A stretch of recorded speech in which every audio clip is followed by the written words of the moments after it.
নমস্কার ক্রিকেট ভক্তরা।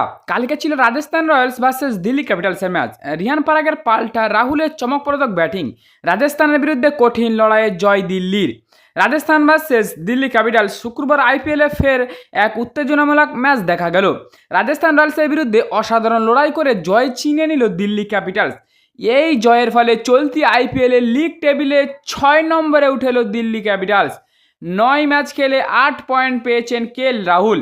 মাঠের বাইরে বিতর্ক দূরে সরিয়ে রেখে দুর্দান্ত ব্যাটিং করলেও দলকে জেতাতে পারলেন না রাজস্থান রয়্যালসের অধিনায়ক রিয়ান পরাগ। শুক্রবার জয়পুরে শাওয়িং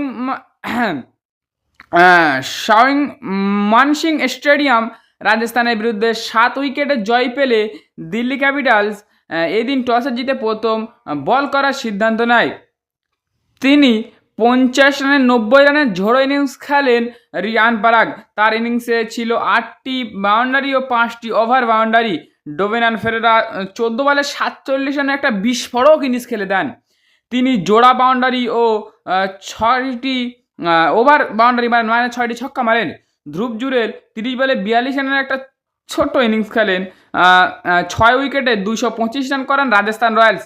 কিন্তু তারপরে জয় না পেলেও রিয়ান পরাগ দিল্লির নায়ক হয় রাহুল। দিল্লির হয়ে অসাধারণ ব্যাটিং করেন দুই ওপেনার রাহুল ও পাথুম নিশাঙ্কা। 40 বলে 75 রান করেন রাহুল, 3টি ছক্কা ও 5টি ওভার বাউন্ডারি মারেন। নিশাঙ্কা 33 বলে 62 রান করেন, তিনি 6টি বাউন্ডারি ও 3টি ওভার বাউন্ডারি মারেন। ওপেনিং জুটিতে যোগ হয় 110 রান।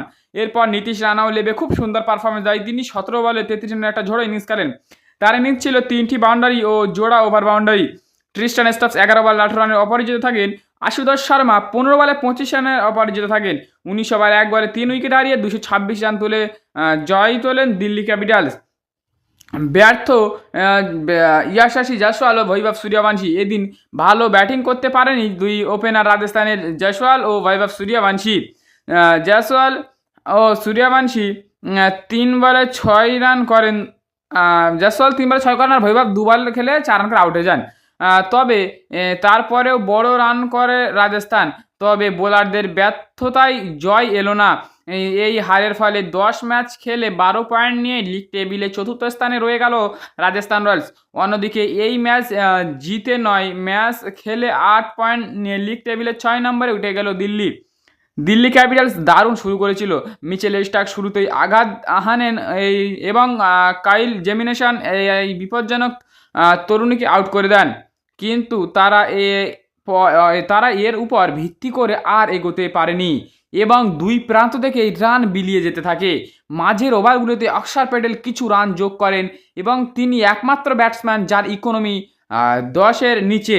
17তম ওভারে স্ট্রাকের জোড়া আঘাতে একটি সংক্ষিপ্ত সুযোগ তৈরি করে দিলেও এরপর যা ঘটে তা ছিল নিখাত ধ্বংসযোগ্য। ডোমিনান ফেরেরা যাকে তারা বিক্রি করে দিয়েছিল শেষ দিকে এক বিধ্বংসী ঝড় তুলে তাদের জন্য দুঃস্বপ্ন হয়ে ফিরে আসেন এবং ম্যাচের মোড় পুরোপুরি ঘুরিয়ে দেন।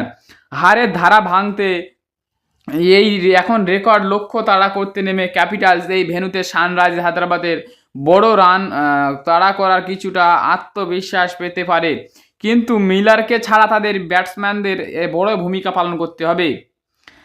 এক সংক্ষিপ্ত আলোচনায় ধ্রুব জুরেল বলেন, দলের সবাইকে অবদান রাখতে হবে, ভালো লেগেছে, যা দলের জন্য একটা দারুণ লক্ষণ।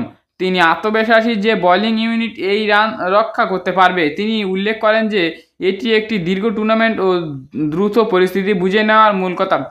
তাহলে ধ্রুব জুরেল কী বলেছিল? ম্যাচের আগে ধ্রুব জুরেল বলেছিল যে আমরা 225 রানটা করেছি, এটা আমাদের নির্ভরযোগ্য, এটা আমরা ডিফেন্ড করতে পারবো বলে মনে হয়। তো হয়তো কোনো বশত বোলার একটু মার খেয়ে গেছে। জোফরা আর্চার ভাই ভালো বল করেছে। নান্নে বার্গার একটু রান খরচ করে ফেলেছে বেশি। তারপরে তুষার দেশপান্ডেও জঘন্য মার খেয়েছে ভাই।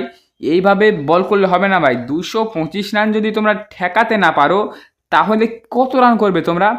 কালকে দিল্লি ভাই আলাগি মুডে ছিল ভাই। প্রথম নিশাঙ্কাকে নিয়ে এসেছে ভাই, বিশাল পিটেছে। কালকে সবাইকে শোর পেটা করেছে প্রথম নিশাঙ্কা। ও রাহুলকেও ভাই বাবা দিতে হবে। রাহুল ছিল বলে ম্যাচটা এত দূর গিয়েছে ভাই। রাহুল একটা লম্বা ইনিংস খেলেছে। তারপরে যে প্রথম নিশাঙ্কা আউট হয়ে যাওয়ার পরে আমাদের নীতিশ রানা লেবে ও হাল ধরেছিল। নীতিশ রানা লেবেই চালানো শুরু করে দিয়েছে। নীতিশ রানার পরে আমাদের নামে আশুতোষ ভাইও খুব সুন্দর খেলেছে। আর তখন ক্যাপ্টেন রাহুল আউট হয়ে যায়। তখন আমাদের নামেন টিস্টন স্টাফস দুজনা ধরে ধরে একটা লম্বা পারি খেলার চেষ্টা করে ম্যাচটা জিতিয়ে দেয়। তো ম্যাচটা কাল খুব সুন্দরই ম্যাচ ছিল। আমি আগামীকাল বলেছিলাম যে আজকে ম্যাচ কিন্তু হতে চলেছে, তো ম্যাচটা কাল খুব সুন্দর হলো। আশা করি সবাই ভালো লেগেছে। আর এই ভিডিওটা যদি ভালো লাগে একটা লাইক, একটা সাবস্ক্রাইব আর বেল আইকন অন করে দাও যাতে কোনো ভিডিও মিস না যায়। আর এর থেকে আরও ভালো ভালো ভিডিও পেতে চ্যানেলটা কমেন্ট করুন।